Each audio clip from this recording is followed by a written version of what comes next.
కామేచ నాతిచరితవ్య నాతిచరితవ్య నాతిచరితవ్య నాతిచరితవ్య అంటే ఇప్పుడు అమ్మాయి ఆయన అర్ధాంగిగా భావించాలి తను. చెప్పండి. ఈ పెద్దల సంక్షేమంలో నా యొక్క పత్నిని నా అర్ధ శరీరంగా భావిస్తాను.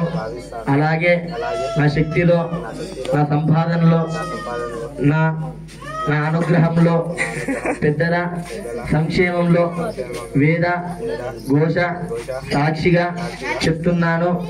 ధర్మేచ అర్థేచ కామేచ నాతిచరితవ్య. నేను ఈ పెద్దల సంక్షేమంలో ప్రతిజ్ఞ చేతి చెప్తున్నాను. ఏ కష్టం వచ్చినా, ఏ శక్తానుసారం వచ్చినా, ఏ కష్టాలు ఎదురైనా నా అర్థాంగిగా భావిస్తానని మాటిస్తున్నాను. అమ్మ మీరు కూడా అంతే, ఆయన చెప్పిండు కదా అని మీరు కూడా అర్థంగిగా భావించాలి తండ్రి.